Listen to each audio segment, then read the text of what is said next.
So I don't feel the need for validation from Architectural Digest US or France. Like, I think that if I am earning enough and people are buying my product, that is validation enough from me. Now wherever they buy it from, great. The fact is the traditional craft is dying. And no new generation wants to get into the older generation's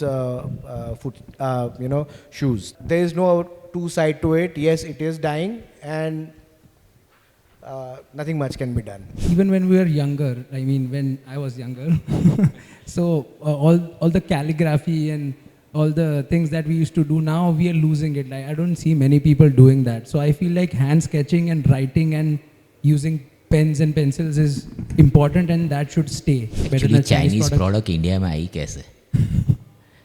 किसने दिखाई? क्योंकि इतने तो India में तो इतने designers है, तो अपने डिज़ाइनरों ने दिखाया कि चाइना में ये माल ऐसा मिलता है. अदरवाइज़ यहाँ बहुत स्कोप है, बहुत अच्छा काम कर रहे हैं लोग, इसको ही अपने को प्रमोट करना चाहिए.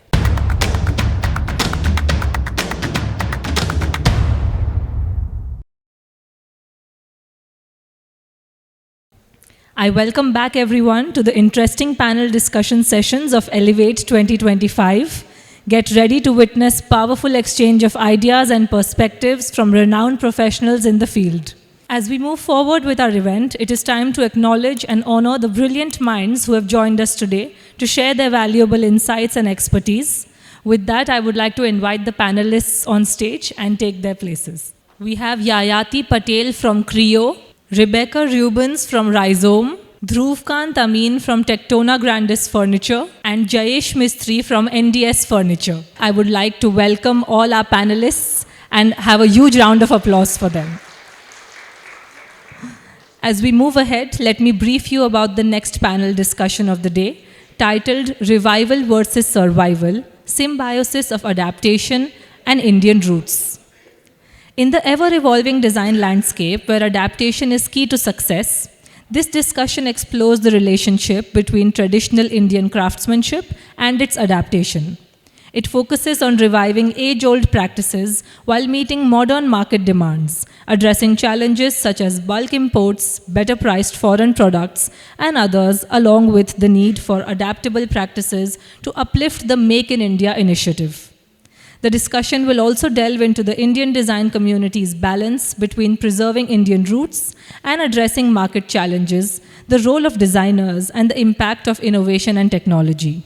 Without further ado, I'll hand over the stage to our moderator. Good afternoon, everyone. My name is Yayati Patel, co-founder of Crio, and I'm delighted to be here with you all at Elev8, organized by the Architect's Diary. This event set in this iconic Atma house, a stunning creation by the visionary and legendary Le Corbusier. I feel being here adds that extra layer of inspiration to all the discussions and also make this event extra special.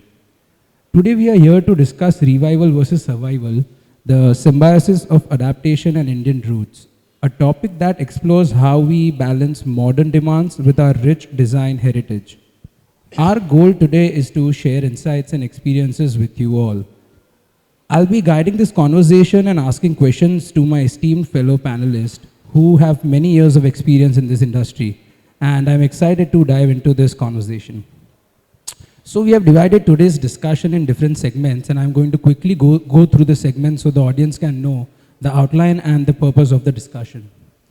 We will start off by growth of the Indian market, followed by emerging design trends, craftsmanship in India, and then we'll talk about observation and design approach, followed by innovation and technology, and the last will be opportunities and adaptations. So let's dive into the first segment today, where we'll focus on the growth of the Indian market. So the Indian furniture market is experiencing an impressive growth. In 2019, it was valued at $12.6 billion.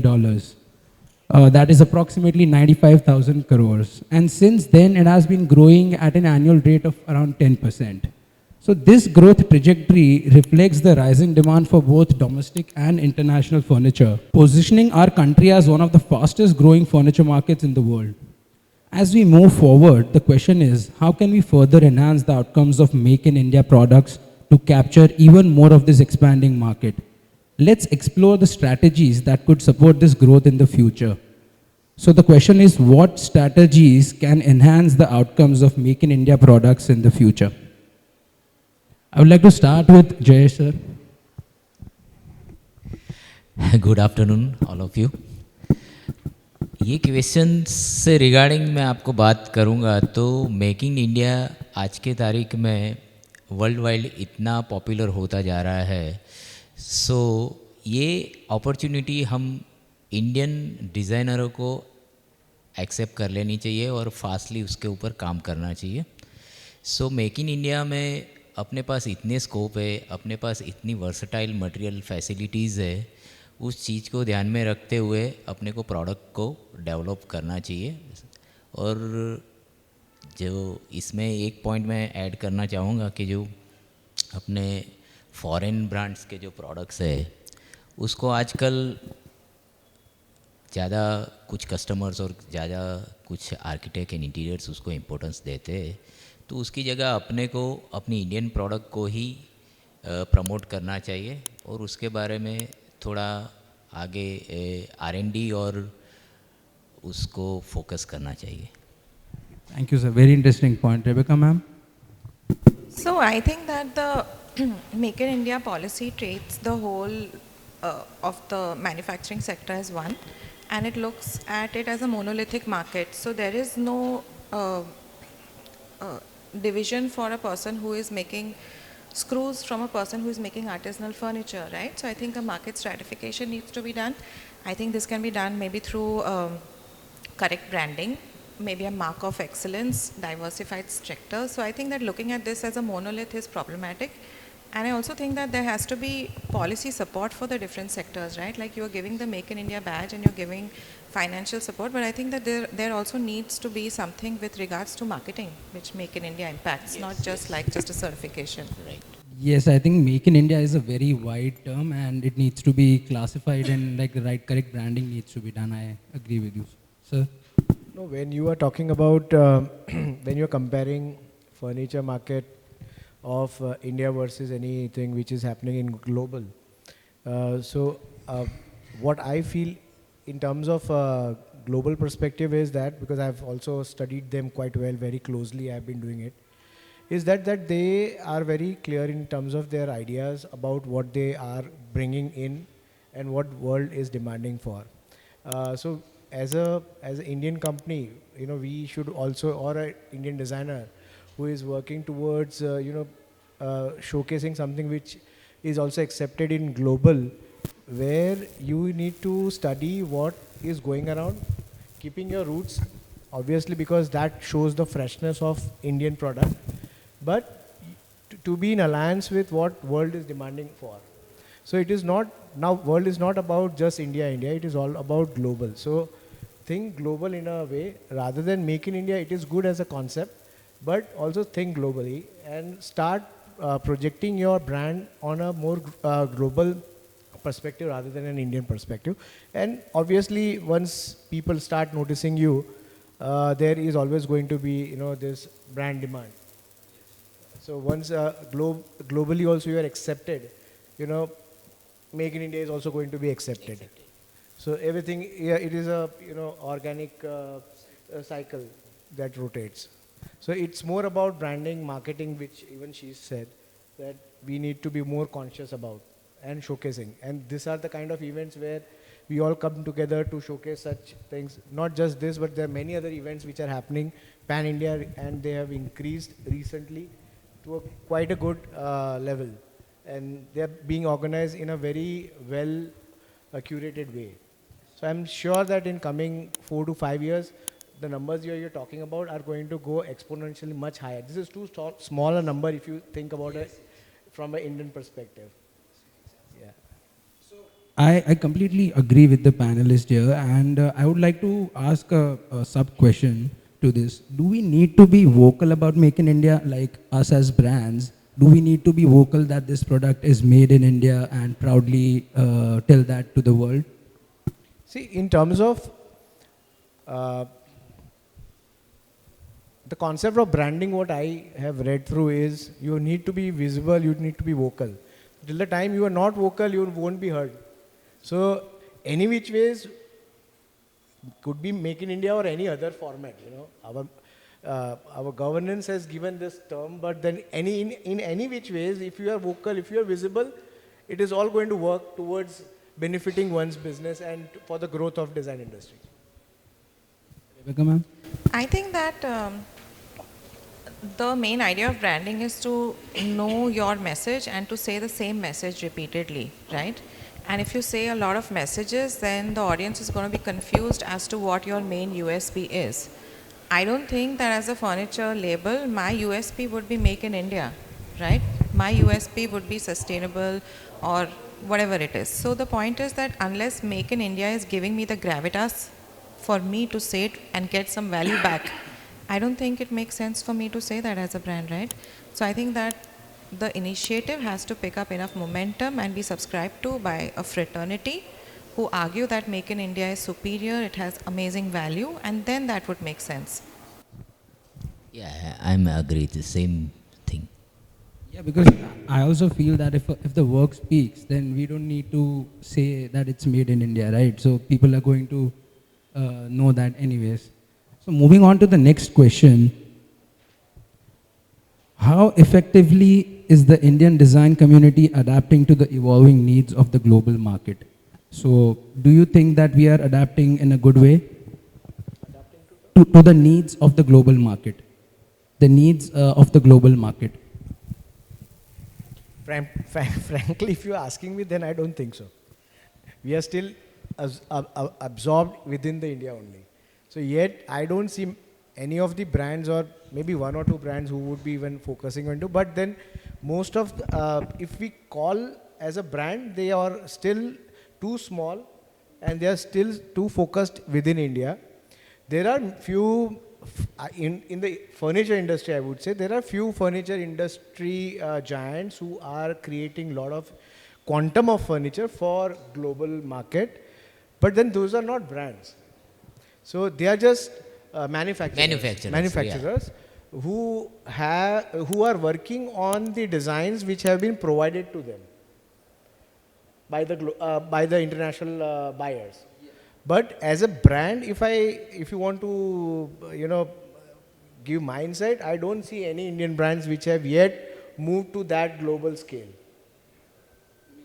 Yeah.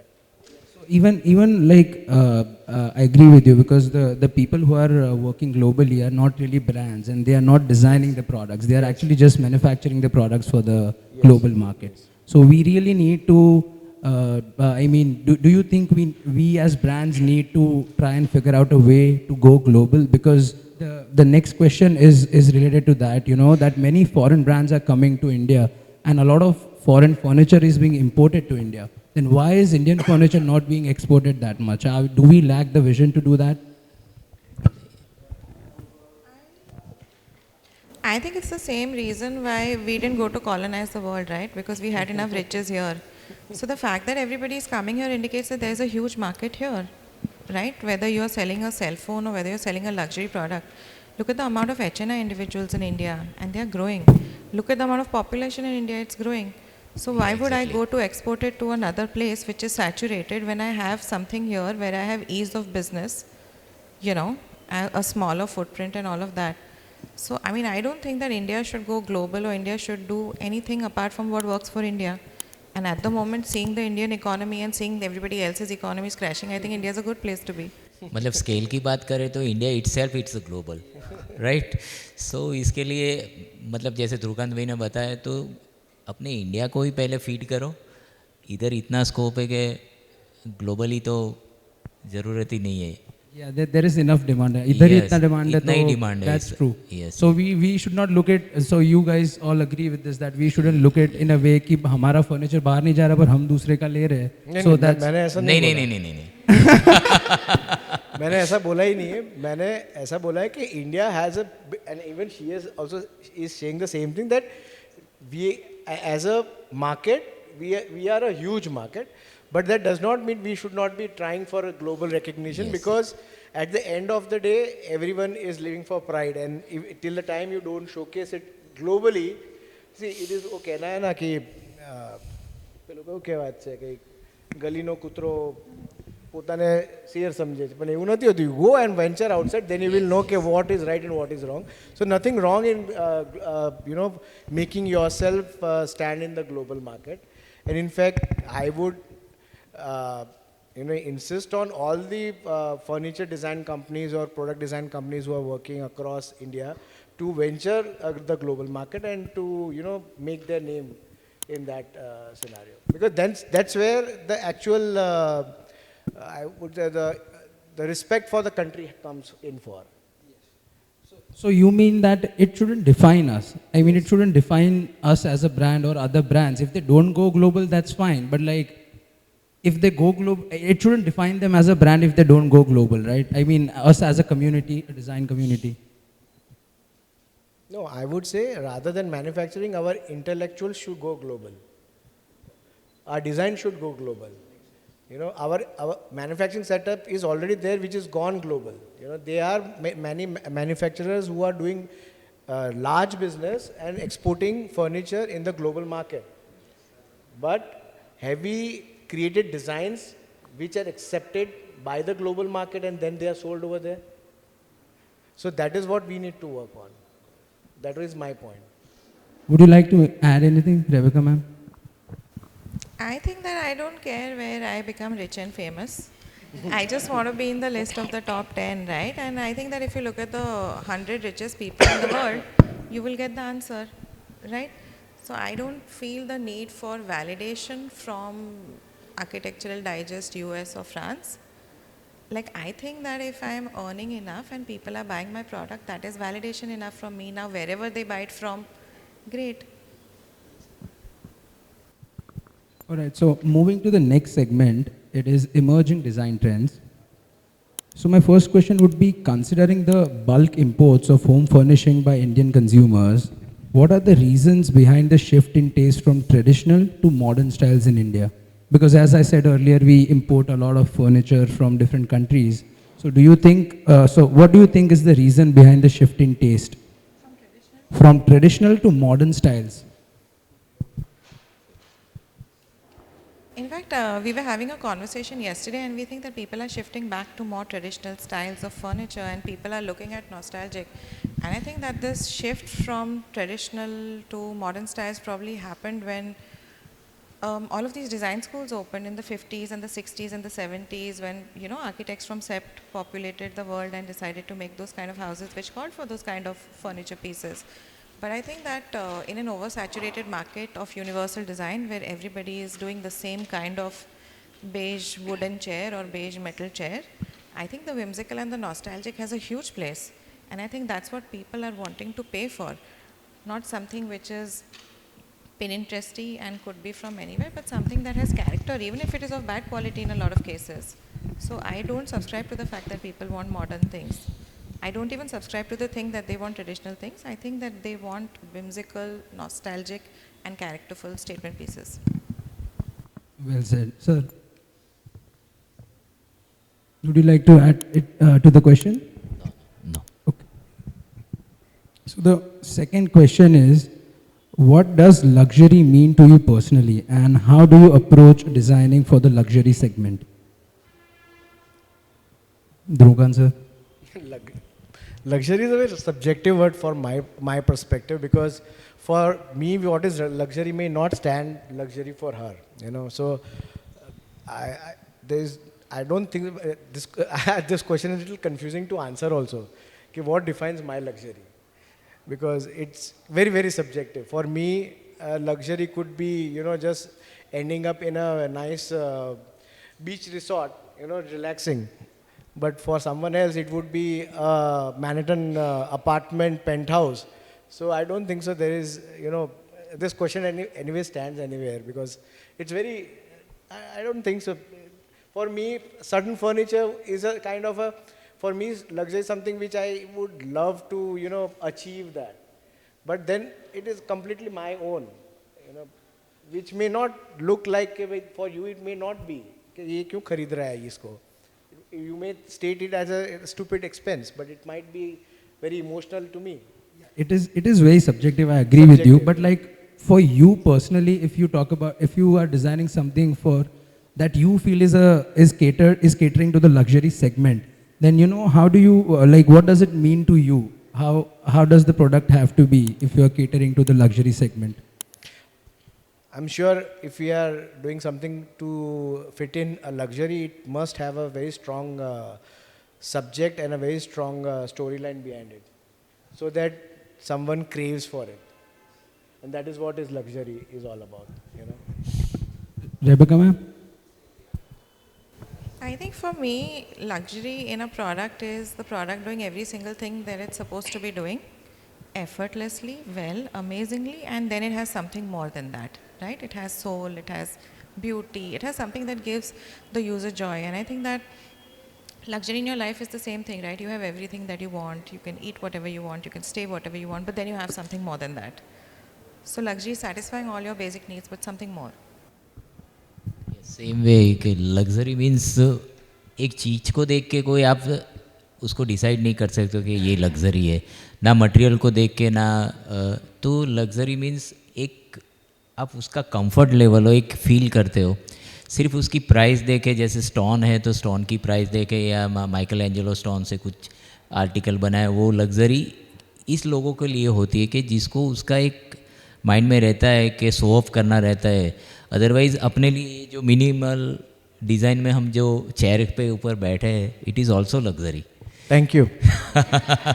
सो सबके लिए अलग अलग luxury का meaning है, लेकिन मेरे लिए minimalistic जो भी होता है वो I feel it is luxury. I completely agree with you on that, because luxury for me, if I speak about myself, I feel like luxury is an experience. Yes, it is an experience. It's because it's it's not about the price, it's not about the piece. It's about, for me, a piece is luxury when it kind of provokes those emotions in you when you use that piece. So that's luxury for me. So moving on to the next question, can you tell us more about the positive impact of social media as a medium? How can designers make the most of social media?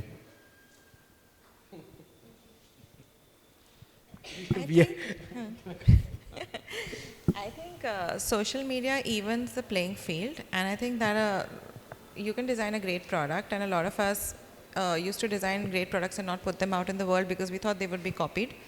But I think social media is a great equalizer for that, right? Because you don't have to afford a 4-page spread in a Premier magazine. You can just put a post on Instagram.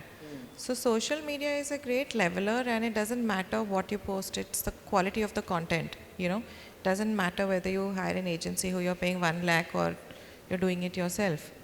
So I think social media is a way to get your message out there, to get discovered, to be seen, and to continue to be relevant. But obviously social media has its own pros and cons. In terms of what she also said, that yes, at least she also comes from the similar little old school thought that we were not born with social media. So we had to learn how to use social media, and I feel now we have also become quite pro, as you guys are, because we have to, and it's the fastest medium which is growing so rapidly across the world. So rather than adapting it is the only thing that you can do. And now it's going to get even more smoother with this AI technology coming in. And designing through AI would be the newer era which is erupting very fast. And again, that adaptability has to be done very soon by all the designers who are there. If they say that ये कर देंगे, वो कर देगा, that is not the reality. Reality is that AI is going to come very soon. Social media is already there, which is the boom, and print media has become obsolete nowadays. So it is there, and we have to accept it. And it's the best thing that has ever happened to the design, I think so, because each and everyone can express what they are doing and showcase what. But there is also a problem with it, because there is a lot of issue of FOMO that happens. कि ये कर रहा है और हम नहीं कर रहे हैं. That is also an issue. So I try to get away from the social media and let other people handle the social media rather than me going onto it. So I completely agree with sir here. But, there are pros and cons to social media, but I feel like it is a very important part of the designers. जैसे आपने first question से बात किया था कि globally जो हमारी बात हो रही थी, तो यहाँ पे ये जो सोशल मीडिया है जैसे इंस्टाग्राम है, तो आपको कनेक्ट करता है ग्लोबली, और आपका वर्क भी लोग एप्रिसिएट करते हैं, तो वो भी कमेंट्स अपने को मिलता है. सो that's point of view. So yesterday I was attending this masterclass from Vinay sir, and he was talking about third-party validation. So social media has also that aspect to it. You know, your designs, you kind of get the validation. Not that we as designers need the validation from everyone, but you know, it really helps us to you know, it gives us kind of feedback to the design, and we really come to know what's really in and what's not. You know. Yeah, so my take on that would be that. So we'll move to the third segment, which is craftsmanship in India.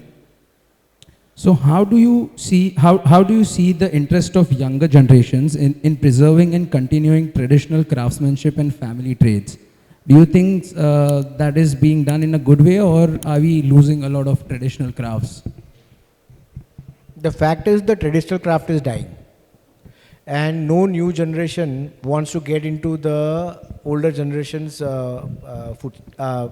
shoes. They don't want to fill that shoes because it is I would say a very issue which is like a very sociological issue which is happening, and in very near future you will see that the kind of, at least I can talk about my industry, the kind of wood carpentry that we are producing is going to be rarer and rarer with the time to come, and adaptability to the technology or machining is the only growth that I would see in this industry can have. And there is no two side to it. Yes, it is dying, and nothing much can be done. The fact is that, you know. Yeah, so I have a follow-up question. I'll come on that later on. But Rebecca ma'am, you would like to add to that? Yeah, so I think that I'm really happy that traditional craft is dying, because I'm really happy because it means that people have choices, right? And I think that this question, the way it is generally framed is like, oh no, we should be really sorry that people are not doing what their fathers are doing, even though it's not paying them. It's like saying all women should sit at home, oh no, who will take care of the children? Arey bhai, they have a choice, that's why they're leaving the house, right?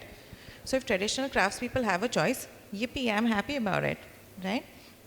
I think the question really should be that should we sustain our crafts and what do we need to do about it? And I think that for me, the real victory in this situation is going to be when a person like me or Dhruv or you can go to a atelier in Paris, you know, like cabinet making workshop, and we can study how to do it and we can enter the craft. And the craft is not defined by who you are born to, what your last name is, and where your home is, you know. It is just defined by what you want to do. Just like everything in life. I don't think any of us is doing what our dads are doing, right? Yeah. And that's okay, and that should be okay for them too. So it's, I think I agree with you. So it should be okay if they want to make their choices. But do you think we need to do things that kind of keep that alive? Do we need to like pay more? Does the government need to step in? Because there are some crafts in India that are like really beautiful, right? So if we kind of lose them because they are not getting paid enough or they don't have enough opportunities, then isn't it a loss for India? I mean, I think that we should preserve them, we should document them, because I think that as a culture, we need to form these restore points of more sustainable ways of being, where we can revisit and have different points of departure. But I don't think that artificially keeping something alive beyond a point makes sense. If there is no patronage, one needs to investigate how things need to evolve. And if the first person, I think, who made the first earthen pot, we said that this is craft, you will not evolve, then there would be nobody who painted on those earthen pots, right? So people are going to evolve, and if a thing is not dynamic and moving, it is going to die. Well said. Sir? बस तो overall बात तो वही होती है कि preserve करने की बात है तो उसको प्रिजर्व तो करना ही पड़ेगा, क्योंकि कुछ चीज़ें ऐसी है कि जो फ्यूज़न करते हैं, जैसे मॉडर्न डिज़ाइनिंग होता है तो उसमें भी ये क्राफ्टमैन को आप फ्यूज़न करके डिज़ाइन कुछ करते हो, तो ये यंगर जनरेशन को यही सोचना चाहिए कि भाई टेक्नोलॉजी विथ ट्रेडिशनल, उसको फ्यूज़न करके आप उसको प्रिजर्व कर सकते हो, तो वो स्कोप पे थोड़ा फोकस करना चाहिए और ऐसे भी हम इसको मैनेज कर सकते हैं. Thank you, sir. So, the next question is, given the slow-paced production, reduced machine usage, and higher prices, what strategies can both designers and artisans prioritize to effectively compete with the machine-made alternatives? So, like, first of all, do we need to compete with the machine-made alternatives, or should we, what strategies can we put as designers and artisans to compete?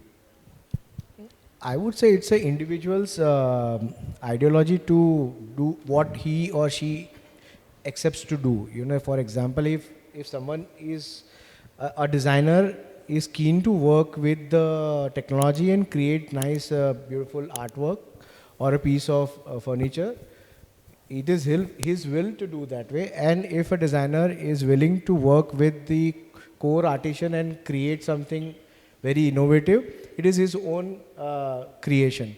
So it is not about what is right or what is wrong. It is about how you are going to bid it to the world that what is right, you know, and make yourself as a brand. So even if it is a sustainable product that you are creating or something very craft-based work that you are doing, but try to bring out that story, the narrative of it, and put it to the world so that people accept it in such a good manner that they are ready to pay you for the work that you are doing, and you are ready to pay that bulk of money to the people from whom you have created that, you know.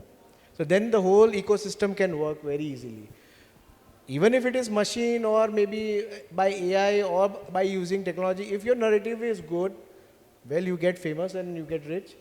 In this manner also you can get it. It is how you systematically think about it and put it forward to the world to sell that product.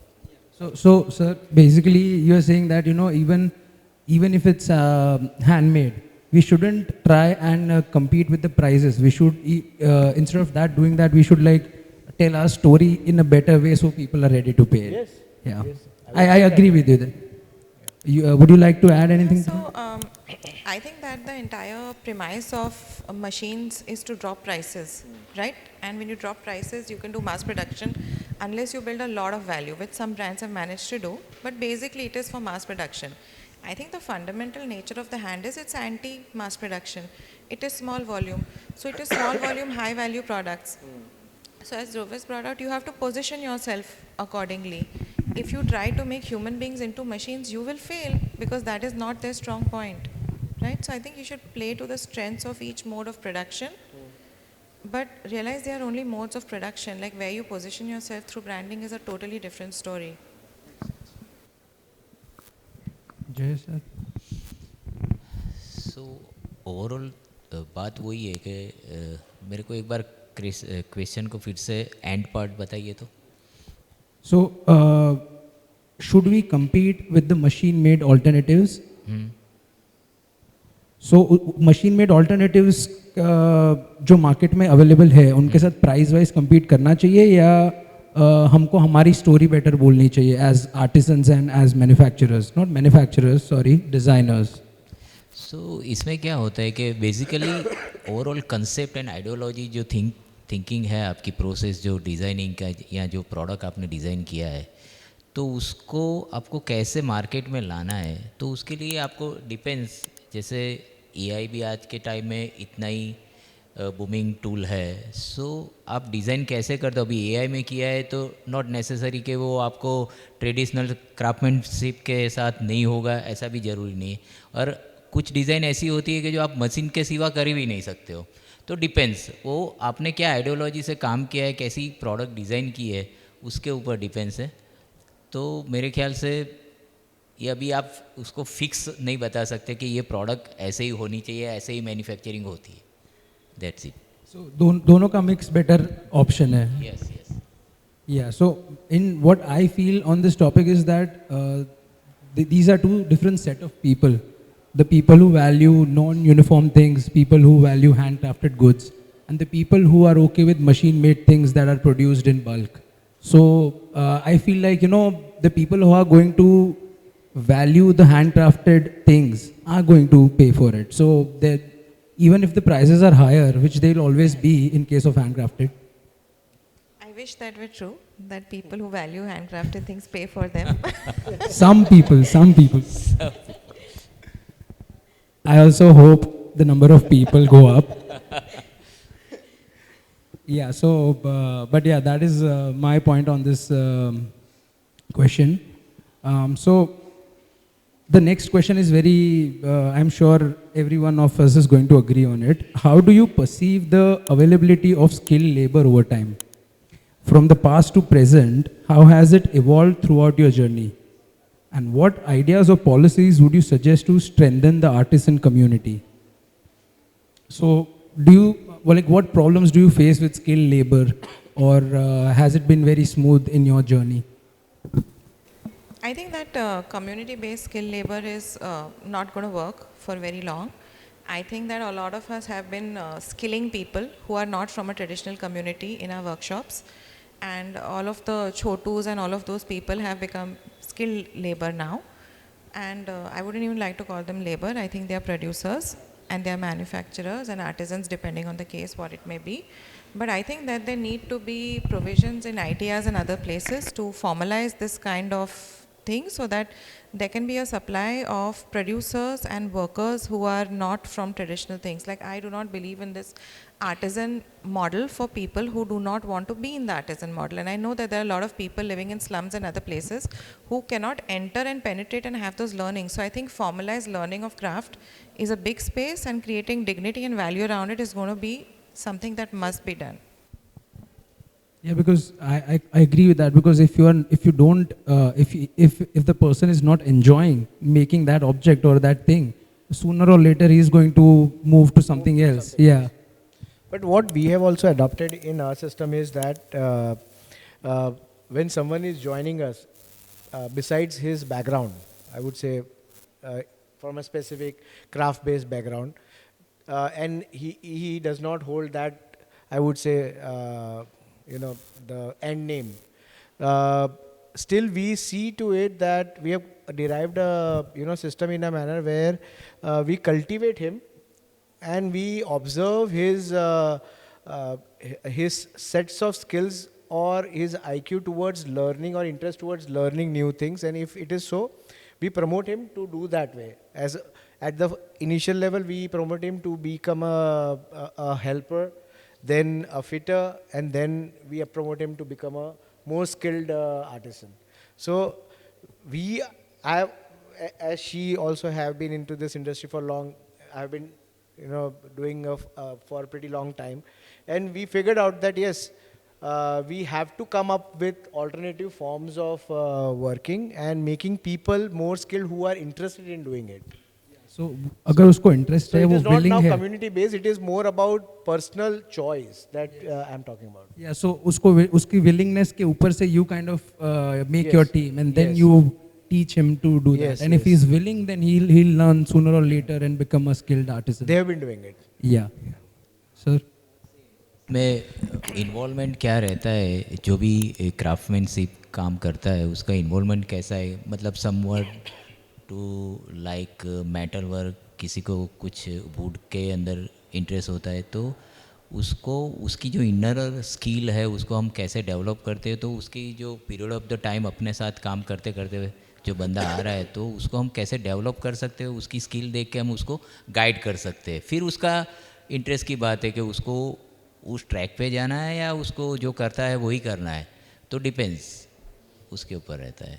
या सो वो हमारी भी थोड़ी responsibility as brand owners अपने को guide करने की responsibility रहती है कि ये काम तू ज़्यादा बेटर कर सकता है तो उसके लिए तू आगे बढ़. या so we kind of need to figure out कि उसके वो क्या अच्छा करता है, एंड देन वो जो काम करता है उससे अपने को पता तो चल जाता है कि ये इसकी स्किल है, तो वो अपने को उसको दिखाना पड़ता है कि तुम यहाँ तक जा सकते हो. Well said. So next segment is observation and design approach. So what is the source of your design inspiration, and how much do your everyday surroundings impact your design process? Source of inspiration तो nature से ही आती है. Mainly वहाँ इतना बड़ा source है कि designer को ऑब्जर्वेशन करना आना चाहिए कि इससे हम कैसे क्रिएट कर सकते हैं अपनी डिज़ाइन को, तो सोर्स तो ऊपर वाले ने बहुत अच्छा बनाया हुआ है, अपने पास रेडी है, आपको उसको जस्ट ऑब्जर्व करना है. For me, design source is not just nature, but in varied forms. I would also say that design is everywhere. Even if I am designing something, and if this building gives me an idea of creating something in furniture or a language that I can take back to the furniture, it is a source of inspiration. Or a kind of an artist who is doing something very interesting and that I perceive in a different manner, and I put it into my furniture of my own style to keep that alliance between that inspired form to my product. So there could be various ways, but there is no one particular way. It is very intuitive. The day I see it and the something realizes, and then I just put it on the paper, and then we work on over it. We redo it and we refresh it, and then we come up with the final prototype, and then the things get open. But there's no one particular way in which a product is designed. The inspirations are multifold and in different ways. So I could be moving around on the street, and I observe maybe something across the street which is very interesting for me, and I take home that idea and cultivate the product out of it. So it could be many ways. So it's not one way of inspiration. But yes, when we are creating a product, we always keep certain things in mind. Is our core philosophy in terms of designing our product, which looks as our signature. So we are me and my team, I always make a very strong statement to them that today if we are designing a product, someone should identify that product as a Tectona's product. It should not look like someone else. It should look ours. होती है ना कि I am a chef, मगर मेरी खिचड़ी मेरे जैसी test होनी चाहिए जो मेरे को बनानी है. तो कहीं भी खाने जाओगे तो याद आएगी कि नहीं ये उन्होंने बनाई थी. So I don't mind people calling my product as Tectona's product, or to identify this product as Tectona's product, because it should look like that, because that is the brand image that I have tried to create. So I don't get inspired by anyone whatever they are doing. My product will look what I think it should look like. Yeah. And every product will resonate. And I try to see that they resonate. So there is that flavor of Tectona in each product that I create. Yeah, I think I agree with it. Originality is very important. Rebecca, ma'am? I agree with Dhruv that everything as you walk around is inspiring, and you never know what inspires you and how you evolve it into something completely of your own. But for me personally, I think materials are really inspiring. How far you can push a material without, breaking it or whatever. So for me, materials are especially inspiring. So I think the panelists have pretty much covered the question. But I completely agree, because so for me, our inspiration is that we love textures, we love things that are not uniform, pieces that are one of a kind. And just like Dhruvkant sir said, we really want our pieces to be like, we want them to be very original and like one of a kind and things like that. मतलब हर designer का एक language होता है जो उससे वो famous होता है कि भाई उसका पीस देख के पता चल जाता है कि इसका डिज़ाइन है. तो वो एक चीज़ रहती है. Thank you. Moving on to the next question. Apart from design, could you elaborate on the current state of raw materials, production processes, and high transportation and logistics cost in India? So, could you tell us what kind of problems you face with either of these things, raw materials or production processes, or do you think they are moving in the right direction in India? In India, personally? For you personally in India. So let's talk about transportation, for example. Do you see it as a big challenge for the new brands or established brands? I'm sure for the new brands it would be a challenge, but not for us, because we have overcome that challenge. So transportation is not a challenge for us anymore. We have very strong SOPs, we have very strong system and processes in place when the production is taking place. So we do come across a lot of problems, but every problem is solved through a tool which we have derived, and we find a solution to it. And this tool at the end, with the solution that we come, becomes the SOP of the company. And so a lot of many things in our production cycle are very system oriented. So even if I am not there, or even if I am not overlooking that production or dispatch or selection of material, it will happen the way it has been set for. And there are right people sitting on at the right position who are taught to do what they need to do. And they are themselves the leaders of that position. And I empowered them to do that way. So empowerment and giving education to the people who are working with you is the only way you can make things easy and systematic for oneself. I started this company to do something which is interesting to me.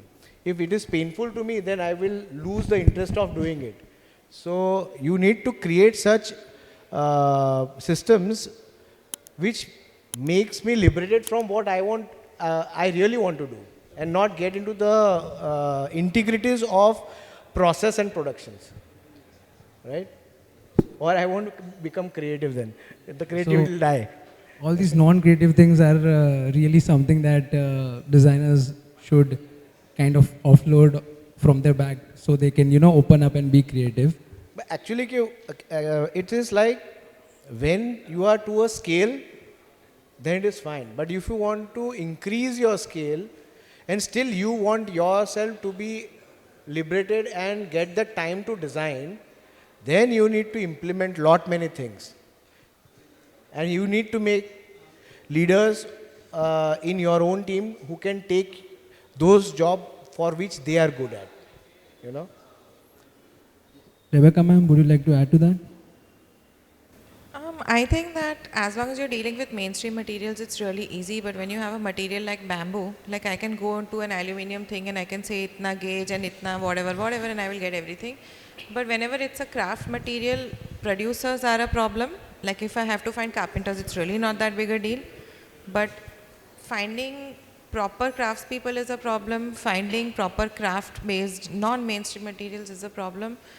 Apart from that, like I totally agree with Dhruv that if you are ready to pay for something, there are systems existing, right? You have to get to a place where you are able to pay for that, and for that you have to suffer a lot to get there. But I think that also another point is that none of us wanted to be entrepreneurs, right? That's why we studied design. If we wanted to be entrepreneurs, we would have gone to EDI management school.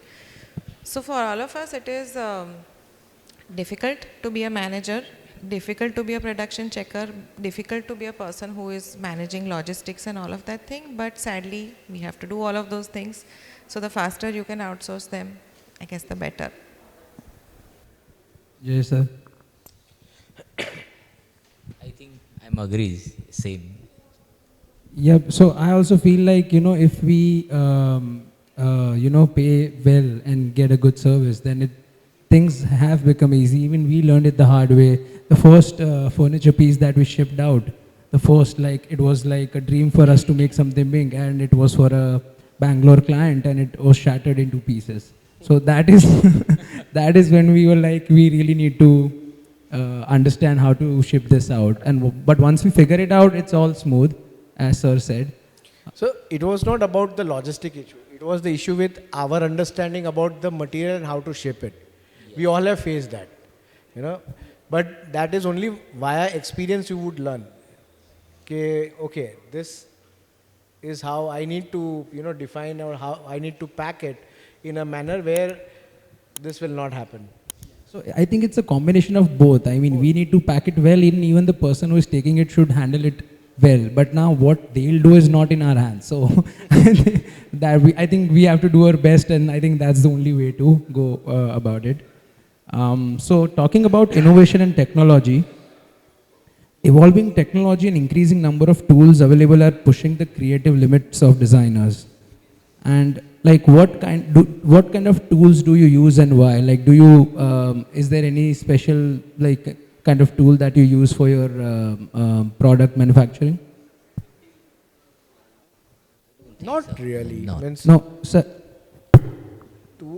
in terms of tools, in terms of softwares that you. No, we are talking about like machines or hand tools or anything. Is it more handcrafted or is it like a process that is done mostly by machines? I think that is what the question means. Again it is depends कि क्या product आपने develop किया है, इसमें interferes क्या चाहिए, कितना involvement handcraft का है, कितना आपको मशीनरी का, डिपेंड्स डिज़ाइनिंग क्या है, आपकी लैंग्वेज क्या है और कैसे उसको आपको बनाना है, तो वो फिक्स नहीं होता है. Yes. So if, what do you से ध्रुवकांत भाई? In terms of, see, tools is like, we are both into handcraftsmanship also, and we are also doing many things via machines. So it is, it is mix of both. Wherever what design requires, and what is the time that we have, it is all based on that. I think Rebecca ma'am, your product is mainly handcrafted, right? Or Yeah, things are more artisanal. Like if a machine or a tool is reducing a human being's drudgery, certainly we would be doing it. But otherwise, we prefer to keep it artisanal because of the mark of the maker and also because of the fact that people get employment, right, in that manner. so even in if I talk about our work, we also really keep things very handcrafted, very random, and we cast all our pieces like it's an art piece. And so we do not use many tools. They are just basic hand tools. But yeah, it can be a mix of both depending on the product. So we were talking about AI earlier, Dhruvkant sir had said. So what do you think about the role of AI in optimized product design? Please share your experience working with AI, if any. Yet I have not used AI for developing design, but we have started using AI, or I would say we have started exploring, not using, but exploring AI for helping us in analyzing and creating our data and putting us what needs to be done. And so we are using it, but at a very primary level, I would say. It is, we haven't gone too deep into it, to be very frank, but we are working on it. So it's not that we are not aware of which AI will help us, but not in the design tool, not yet in the design. In the management of the management, back-end process. in analysis, we are using it. Rebecca ma'am. So for us, we are very much interested in AI, and we are interested in all tools that can add value to the design process and make it more creative. It's not about quickness for us, but something that adds more gravitas. We've been looking at some mid-journey and all these kind of things, but honestly, we don't think that it gives us the output that we get through non-AI means. So either we don't know how to use the AI really well yet, or the AI is not where we need it to be yet. But we are not opposed to it ideologically, but we think that just like any machine, like the man should not be the slave of the tool. The tool has to be the slave of the man, right? So, I mean, I feel the same way about AI as probably William Morris felt in the arts and crafts movement about machines. Well said. Sir. Same AI में हमने explore करना शुरू कर दिया है, लेकिन जो हमारी आइडियोलॉजी जो हम विजुलाइज करते हैं और उसको जो थ्रू स्क्रिबल हमारा जो ब्रेन अपने को अप्लाई करने को बोलता है वो हम जो करते हैं वो और AI अभी तक मैच नहीं हो रहा है. तो डिपेंड्स, वो अभी कब मैच होगा वो पता नहीं, लेकिन we are working on it. Maybe we are yet not skilled enough to give right prompts to AI to create what we are thinking of. Right now we have been trained, or we are from the generation who have been trained to do something which we are imagining and putting on paper. By sketching it out. But maybe in the coming generation, they would have those skills to, put it to the AI what they actually are looking for. So it's a debatable thing, but at the moment, yes, for me it is more system driven and analytical uses that I do it, not in design. But I'm sure in the future we will do something or some kind of experiments with it. Yeah, so if the hand sketching and AI kind of can integrate well in the future, do you think hand sketching should stay as a product designer, as a Yeah, I think it should stay. It is. I think that even things like these smart boards and all that, I find them very problematic, where things are always typed on boards. It's the same thing with a sketch. Your sketch has your strokes, your character, the pressure, everything. It's like we are teaching people to see alphabets as one thing, like handwritings have disappeared. And I think sketching is part of that, right? It's the way you express. It's like everybody speaks in the same way, everybody draws in the same way if they draw at all. The colors are the same which you pick from that thing. So I really have a problem with people not doing things manually. And you should know how to do it and you should do it as a discipline, I think. Yeah, so even when we were younger, I mean, when I was younger, so all the calligraphy and all the things that we used to do, now we are losing it. Like, I don't see many people doing that. So I feel like hand sketching and writing and using pens and pencils is important and that should stay. Sir, आपको कुछ तो वो connectivity जो होता है ना brain and hand का, वो बहुत बेस्ट रहता है स्केचिंग में. मतलब जो थॉट प्रोसेस आता है वो ही स्क्रिबल में बाहर निकलता है, तो वो अपने को बहुत हेल्प करता है कुछ भी क्रिएशन करने के लिए. आइदर आप ग्राफिक कुछ कर रहे हो या आप प्रोडक्ट कुछ कर रहे हो, depends. Yeah, so even we haven't used a lot of AI, but even we are open to the use case. Just like social media and other things, AI also has positive and negative sides. And I think if we use the good side of AI, it's really going to help us in the future to Yes. for maybe let's say material calculations or maybe calculating loads for the furniture of how thin things can be. वो सब चीज़ों में I think we can really use AI and design our products better. So the next segment is opportunities and adaptations. This is a very important question according to me, and I'd like to know if it's the same for you. What is your perspective on the transformative role that interior designers in India can play in advancing? Again, it says make in India, but let's just avoid that. Can they influence clients to reduce imports and promote Indian alternatives? Like, what kind of role do interior designers play? Do they have an influence, and like, do you think they should promote Indian products more? And No, I don't think so. I think they should promote what is good. And I think that it's up to us to make sure that our things are that good. Dhruvkant sir? I think it is their own choice, but point is that to be little selfish, I would always say that yeah, if they do it, it is good for us, right? Because we all need good business. So, in fact, if they are promoting Indian designers, it is better. And anyways, being a national, you feel like why are they promoting the brands which are from out? You always feel like, but then it's up to their choice. I can't control them. But as she said, we need to be as good as, but I do not compare myself to any one of them. So I do what is best and let them, choose me to fit their space, because I will try to give my best for that space. Jayesh sir? इसमें कुछ ज़्यादा बात करने की ज़रूरत नहीं है. Yeah, so even I personally, yeah. So you need to ask him. So I personally feel that they do play a role in, because many clients understand a lot of design, but many clients don't understand design at all. And I personally feel that they should promote Make in India products, considering that we have good products in India. So, if you are getting this, I don't think after importing and paying duties and paying transportation, there is much left. The difference is not that much. No, of course not. How many China, they get containers of stuff from China. Why do they get that?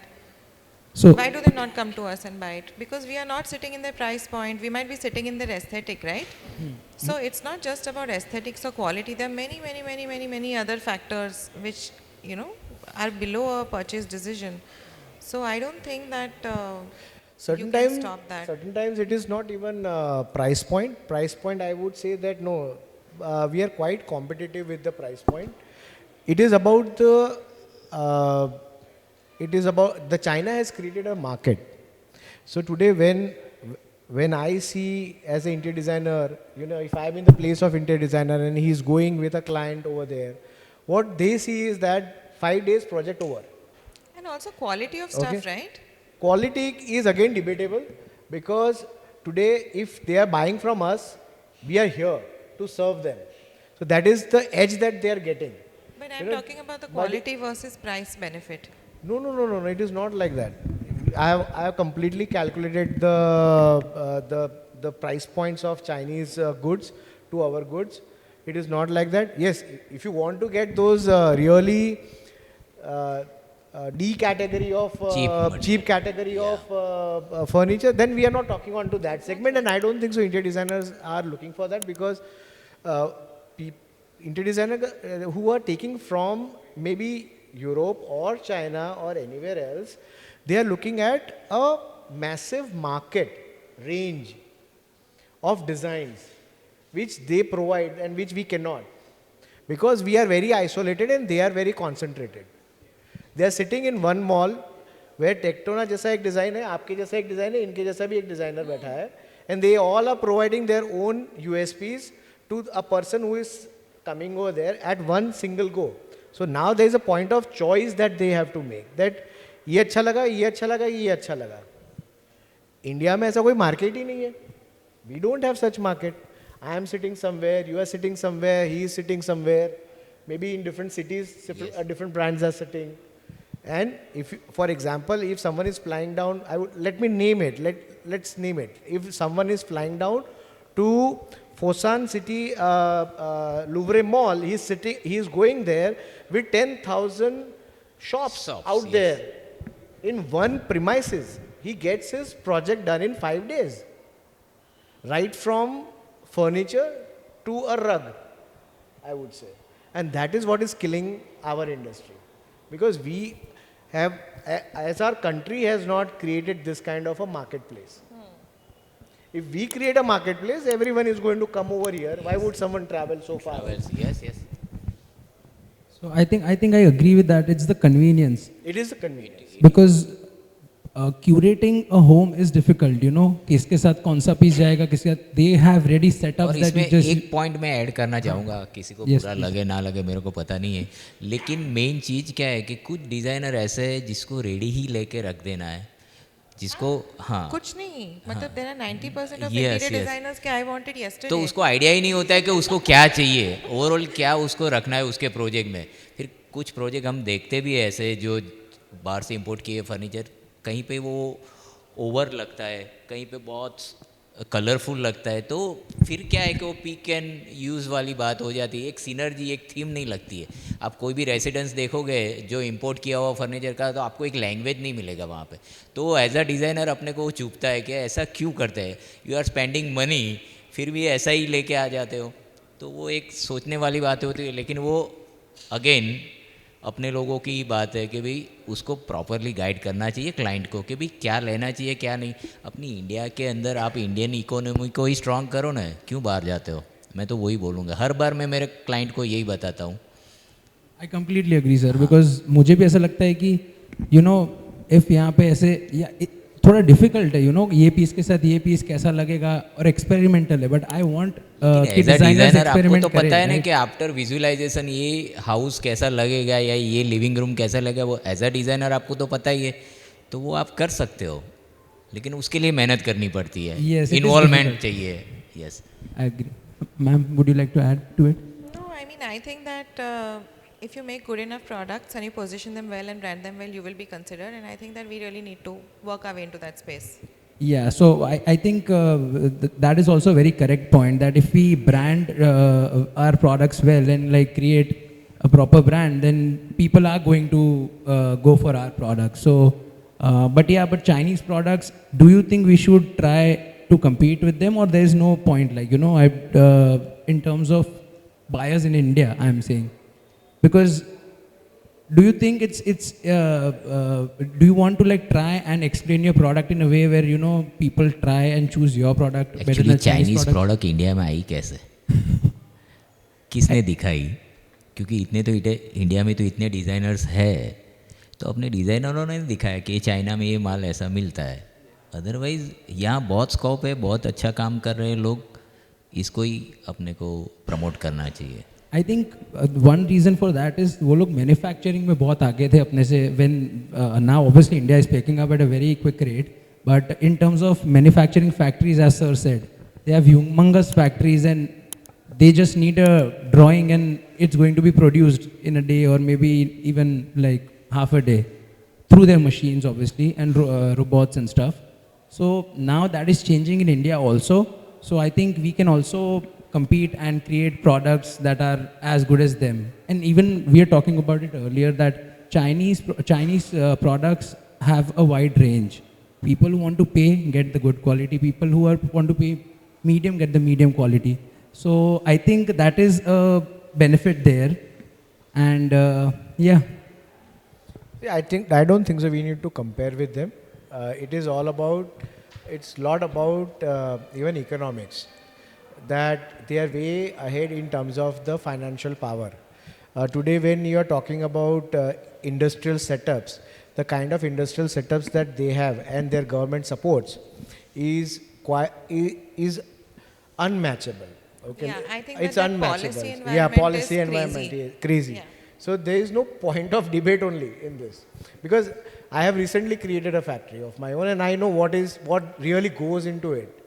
If this goes into it, I don't think so. I would ask my son to create a factory. Okay, because the environment in India is not that healthy as you see, or as the political power talks about. It is not that healthy.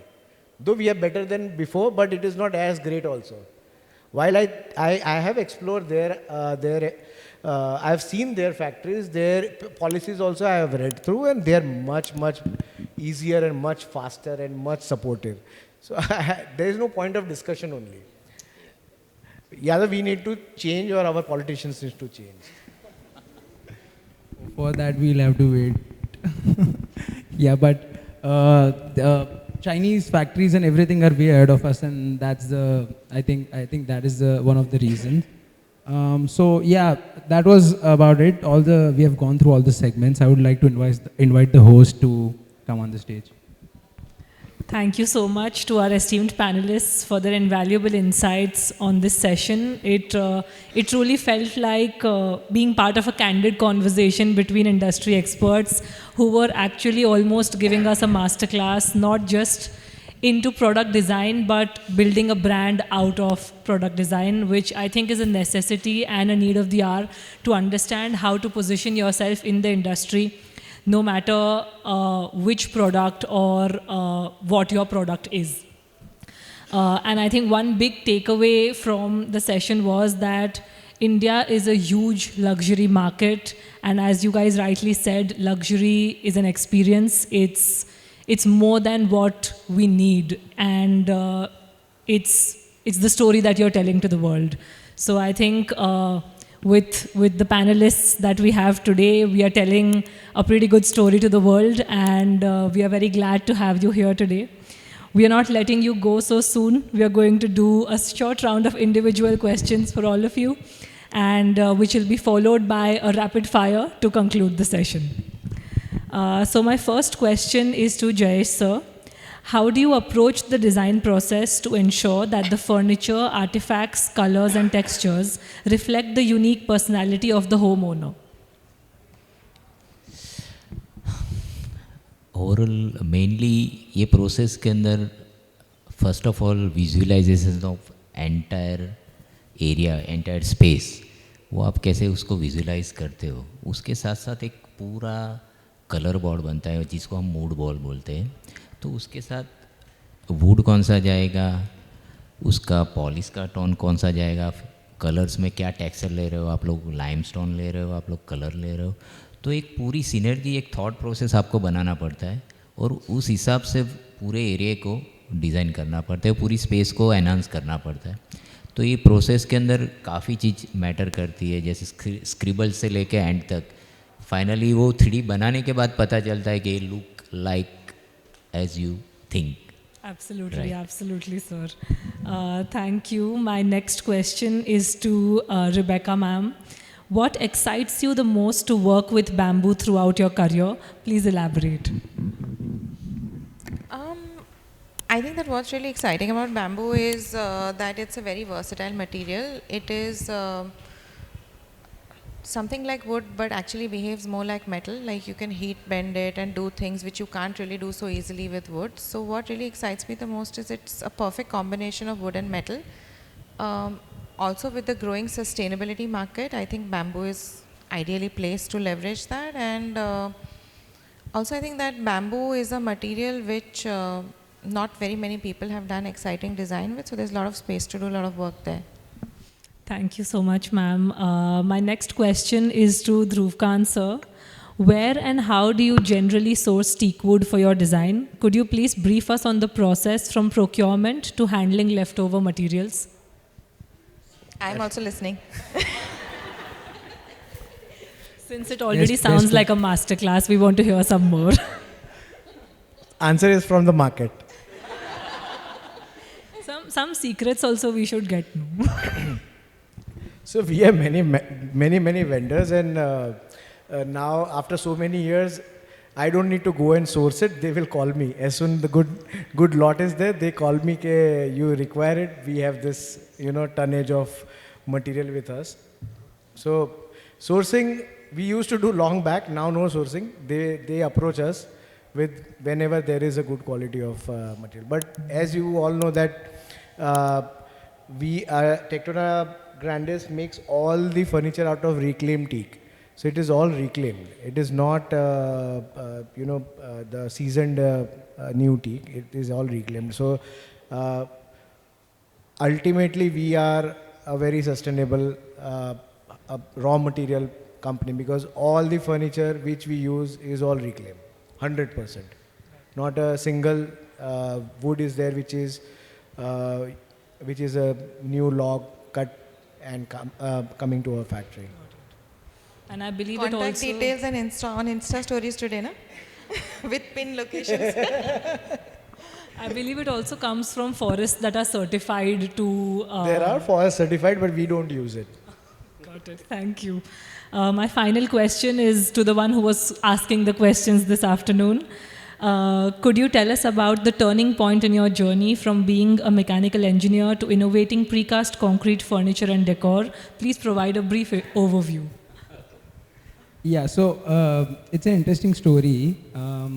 So me and my partner, who's also my sister Vishwa, we actually, during somewhere around COVID time, she wanted to create something for our house. And we always traveled a lot, so we always saw concrete being celebrated differently in let's say Scandinavian countries or other countries, very raw, very minimal, very beautiful.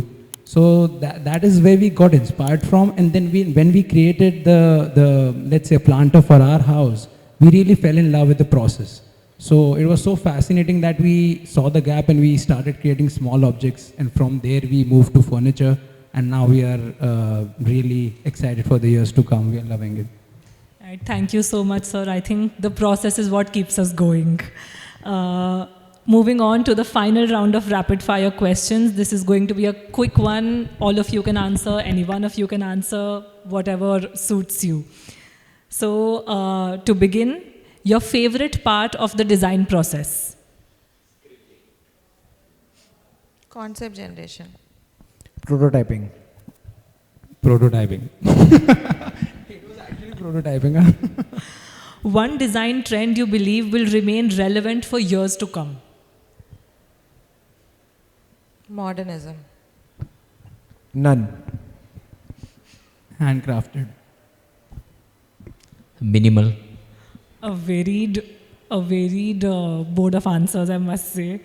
In 2 words, sum up your design style. Simple and elegant. Complicated. Again,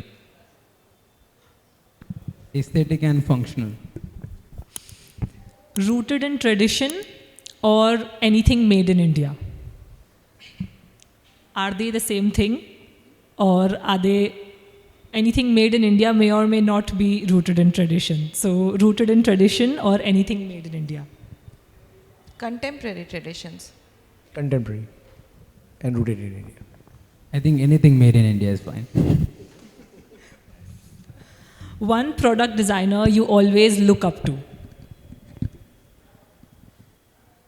There are many I look down onto. एक दूसरे का नाम ले लेते हैं.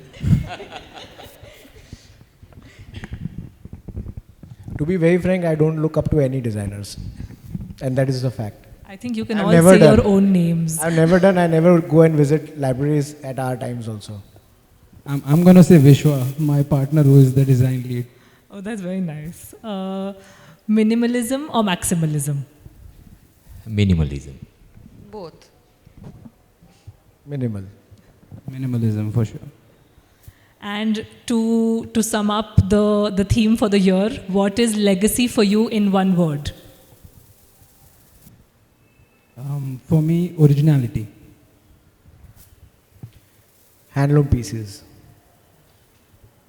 Things that are worth sustaining. Yes, sustainability. That's right. With that, we've come to the end of this session. Thank you for being here today and for being a part of Elevate 2025. We are truly honored to have you. Thank you so much. Thank you so much. Thank you.